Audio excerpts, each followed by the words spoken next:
Magandang araw mga kaibigan. Bigyan ko kayo ngayon ng update.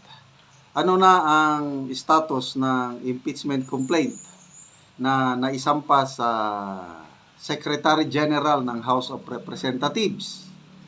Umusad na ba? Kasi pag na-file ang complaint sa Secretary General, dapat i-transmit niya kaagad sa Office of the Speaker. Parang Office of the Speaker, i-transmit sa Committee on Justice at yun, masimulan na ang proseso. So, na-i-transmit na ba? Nako, ito, pakinggan nyo itong balita ng TV5. Magandang balita ito dahil parang natulog na. Hindi na umuusad ang complaint. Nandyan pa rin sa Office of the Secretary General. Mga 1 week na mula nung na-file. Pakinggan ang balita. Pa rin na isusumite ni House Secretary General Hindi pa rin. Reginald Velasco ang dalawang impeachment complaint laban kay Vice President Sara Duterte kay House Speaker Martin Romualdez. Sa ilalim po ng patakaran ng Kamara, dapat maisumite agad ang reklamo sa opisina ng House Speaker para may endorso na sa Committee on Justice. Pero ang paliwanag ni Velasco, hinihintay pa raw kasi nila ang mga komento at rekomendasyon ng Legal Department na inaasahang lalabas ngayong linggo. May gusto rin daw maghain ng ikatlong impeachment complaint na sinasabing posibleng manggaling sa isang religious group. Pero wala pa rin daw ideya ang ilang mambabatas ukol sa ikatlong impeachment. Nilinaw naman ng House Committee. Okay. So, hindi pa na-i-transmit. Ang alam ko, mag-isang linggo na eh. Ano bang pitsa nung na-i-file? Ang rason, hinihintay pa daw yung pangatlong complaint. Kailan? A religious group daw. Ano kaya ang religious group? So, I don't know, no? So, ano ang ibig sabihin nito? Lalong nagagahol sa oras ang impeachment proceedings. Itong ganito na hindi pa na itra-transmit. Basta natutulog sa opisina ng Secretary General.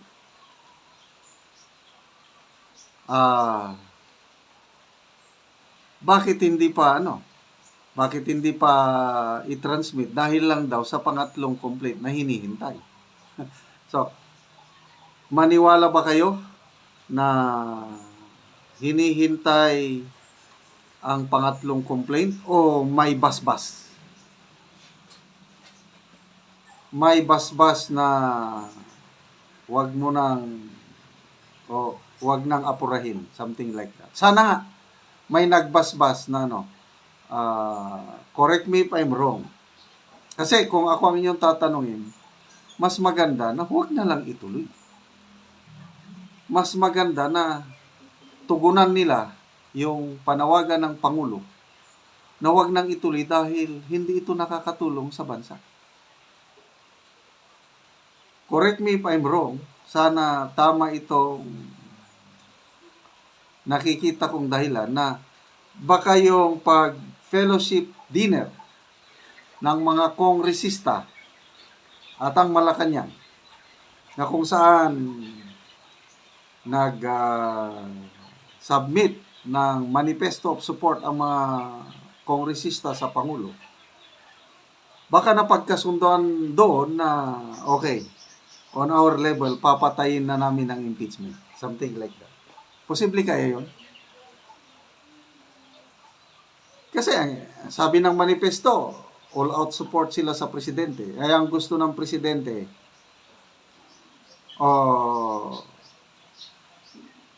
walang impeachment.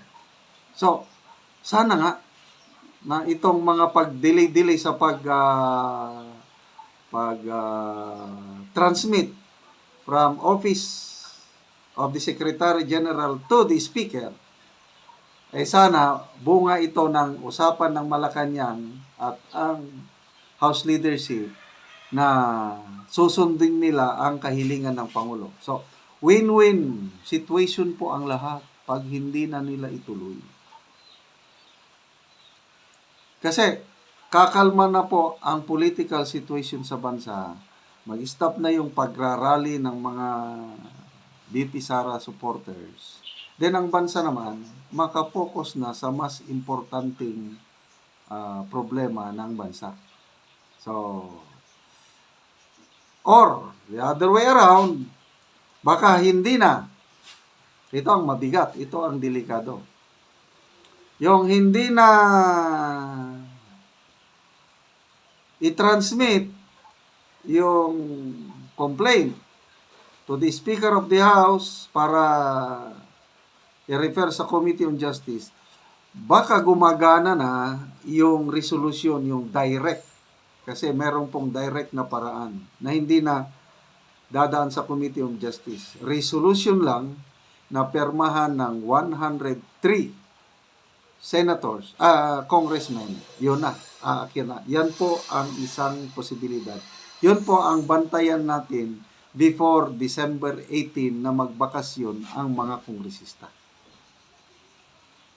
Ako, maligayan ako pag nag-break ang mga kongresista at walang naiakyat na impeachment sa Senado, maligayan ako.